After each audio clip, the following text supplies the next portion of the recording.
Les neuropathies à petite fibre, une pathologie complexe de plus en plus fréquente. Le système nerveux est divisé anatomiquement en deux régions principales. Le système nerveux central, cerveau et moelle épinière, le système nerveux périphérique, ganglion et nerfs périphériques. La neuropathie à petite fibre touche préférentiellement ou exclusivement les fibres périphériques amyéléniques somatiques de petite taille ou de petit diamètre, fibres A, delta et C. Les symptômes de la neuropathie à petite fibre sont des sensations surtout douloureuses, à prédominance nocturne, bilatérale, symétrique des extrémités des membres. On note parfois une atteinte des fibres du système nerveux autonome et parfois des phénomènes locaux à type d'érythromélalgie ou de fibromyalgie. Les symptômes sont majorés par le repos, la chaleur ou le froid, la marche prolongée, le port de chaussures serrées, le syndrome des jambes sans repos, le phénomène de wind-up, augmentation de la perception à la douleur à un même stimulus répété. Les causes de la neuropathie à petite fibre. Dans 50% des cas, elle est idiopathique, c'est-à-dire qu'on ne connaît pas les origines. Elle touche surtout les adultes de plus de 60 ans.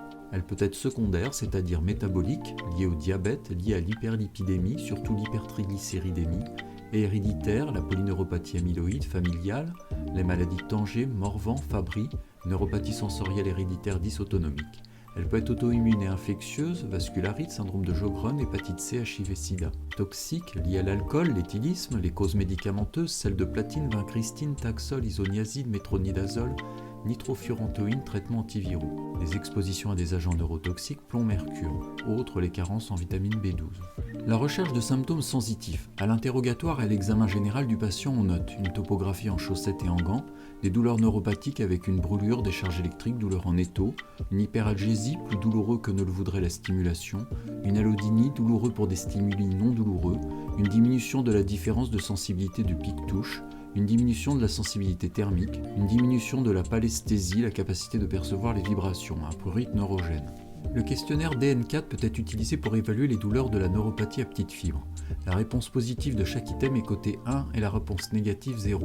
Le score maximum est de 10 et le diagnostic de la douleur neuropathique est posé à partir d'un score de 4 sur 10. La recherche des symptômes neurovégétatifs.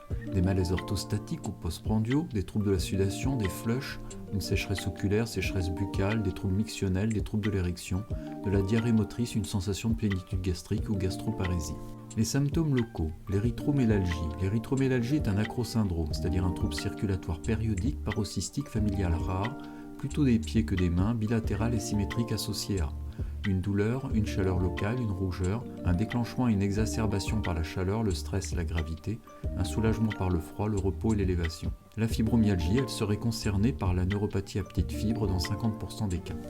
Le bilan biologique. Le bilan biologique est à réaliser avec une numération de formules sanguines, une CRP vitesse de sédimentation, glycémie à jeun, HbA1c, bilan lipidique complet, une TSH, des anticorps antinucléaires, ACE, créatinine, électrophorèse avec immunofixation sang-urine, vitamine B12, gamma-GT, transaminase, sérologie hépatite C, HIV, Lyme, cryoglobuline, anticorps anti-HU.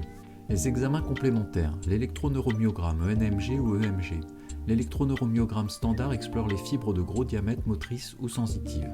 Dans la neuropathie à petite fibre, cet examen est normal. L'enregistrement des potentiels évoqués par stimulation laser. L'appareil permet d'étudier spécifiquement et de façon objective les fibres sensitives de petit calibre de type A-delta et d'en déterminer leur degré d'atteinte. L'exploration de la sensibilité thermique par thermotest ou de la sensibilité à la piqûre. Un examen intéressant mais qui ne permet pas de différencier les hypoesthésies factices des hypoesthésies d'origine lésionnelle. La mesure des conductances électrochimiques cutanées par pseudoscan. Il pourrait être utilisé pour explorer objectivement les petites fibres sensitives et autonomes et établir un diagnostic de neuropathie à petite fibre, notamment devant un tableau de douleur neuropathique isolé. Le traitement. Le traitement de la neuropathie à petite fibre, par voie générale ou systémique, n'apporte un soulagement partiel que de l'ordre de 30%. Il est donc essentiel d'éduquer et d'informer le patient afin d'associer, si besoin, au traitement médicamenteux un traitement de l'étiologie, des comorbidités et des traitements non médicamenteux. Le sujet est disponible dans la vidéo Neuropathie périphérique partie 2 traitement. Vous avez aimé? Likez et abonnez-vous à Dr No, disponible aussi sur YouTube.